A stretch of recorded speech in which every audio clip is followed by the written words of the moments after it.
Caríssimas e caríssimos, René de Paula Júnior falando em mais um episódio do Roda e Avisa, torcendo para que na construção ali do lado o cara não voltou à britadeira, ou seja lá, que dificuldade que é essa vida em sociedade, onde em princípio cada um só está pensando no seu próprio umbigo. É bom, eu também não posso reclamar, se é o direito dele fazer essa obra. Se nós estivéssemos aqui num domingo, ou se isso fosse em 10 horas da noite, eu poderia acionar, obviamente, o PSIL ou algum serviço policial, porque afinal existem leis com relação ao silêncio, existem leis com relação ao convívio. Se fosse só uma questão dentro do prédio, poderiam haver as regras do condomínio. E eu estou contando essa história toda porque eu sei e eu percebo uma coisa um pouco recorrente quando o assunto é tecnologia.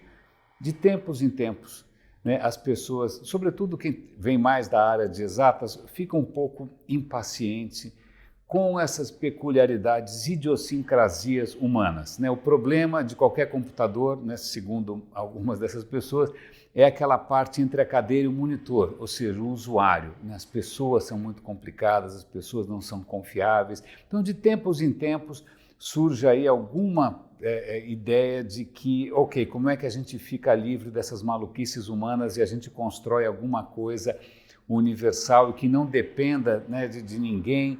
E nos últimos tempos eu venho percebendo um certo fascínio por algumas das ideias que estão por trás da Web3, ou de conceitos como blockchain, ou mesmo DAO, plataformas que são distribuídas, que não são centralizadas, plataformas que em princípio todos podem ter acesso e que você poderia inclusive criar contratos que são contratos automáticos, porque aí eu não preciso confiar em você, não preciso confiar num banco, não preciso confiar na polícia, não preciso confiar em ninguém.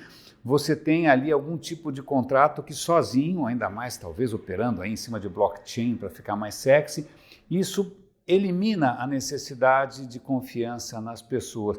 Quando eu me lembro aqui do fascínio que o Bitcoin exerceu logo no começo, era uma coisa meio libertária, né? Para que confiar num banco central? Por que confiar no Paulo Guedes? Por que confiar em bancos, né? O ideal seria que a gente ficasse completamente livre desse tipo de mediador e de qualquer tipo de confiança em instituições que muitas vezes traem a nossa confiança. Então vamos criar uma moeda que vai nos libertar de tudo isso e que acabou virando, desculpem, é a minha percepção, especulação, né? Não está libertando ninguém, virou uma maneira de gente com dinheiro ficar com ainda mais dinheiro, né? E aí os cenários de uso que pareciam ser salvadores, eles aparentemente estão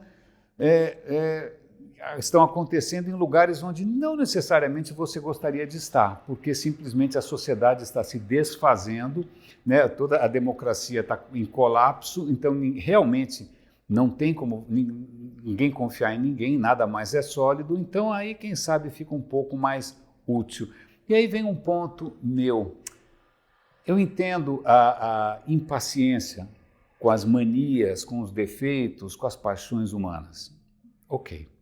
Eu entendo o fascínio por coisas que sejam automáticas, imparciais, infalíveis e perfeitas, né? E também como hei de dizer, praticamente eternas, não é mesmo? Né? Você bota um contrato ali, um smart contract, e ele vai funcionando até o mundo acabar. Certo? Eu entendo essa impaciência. Mas a questão vamos pensar até que ponto os nossos defeitos humanos são defeitos, né? Até que ponto essa confusão toda que é o convívio em sociedade, ela é caótica ou ela é indesejável. Vamos imaginar que a gente substituísse isso por uma coisa profundamente centralizada, onde todo mundo pensasse absolutamente da mesma maneira, onde todo mundo seguisse as mesmas regras, ou seja um livro sagrado, seja os ditames do partido, seja lá qual for, né? Ou então o Elon Musk compra a plataforma, ele põe as regras dele ali, todo mundo se vira. O que acontece é que isso pode funcionar por algum tempo, até as condições começarem a mudar, porque o mundo muda, né? O mundo, não sei se você já percebeu, placas tectônicas, tudo, polos magnéticos, tudo muda, as condições mudam, esse planeta já foi bem diferente, vai ficar bem pior. E se você tem uma estrutura estática,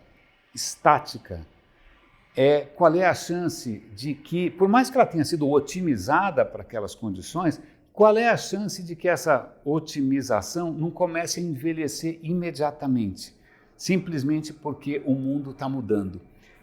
Então, veja só, a nossa civilização, com todos os defeitos, com aviões passando na cabeça da gente, com egoísmos, com todos os tipos de paixões, ela tem uma característica e que nos levou desde a África até o Ártico, até a Polinésia, a gente se espalhou pelo globo. Por quê? Porque a gente se adapta. A gente foi reinventando as regras, a gente foi reinventando maneiras de conviver, a gente foi sempre reescrevendo o nosso contrato social. E é possível, a gente até pode imaginar alguns choques culturais, justamente quase como uma evolução natural de algumas regras. De repente, sociedades que têm algumas regras de convívio, elas podem prevalecer, predominar, enquanto outras param no tempo.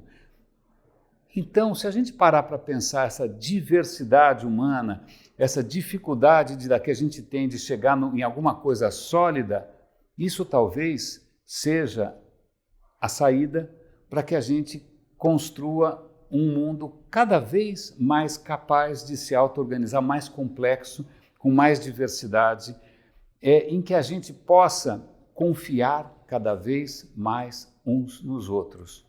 Aliás, o comércio é uma questão interessante, né? Se eu quero comprar alguma coisa de você, eu vou, em princípio, confiar na sua reputação, eu vou confiar. Você não precisa ser igual a mim, você não precisa pensar como eu, você não precisa se vestir como eu, você não precisa falar a mesma língua. A gente tem regras ali básicas de confiança que a gente pode negociar, e caso você se comporte mal, eu não vou novamente fazer qualquer tipo de transação contigo, e aqui no condomínio a gente pode criar as regras, e se eu não estou satisfeito com a maneira como a minha cidade funciona, eu posso votar, eu posso me candidatar, eu posso eleger políticos, eu posso inclusive mudar de cidade.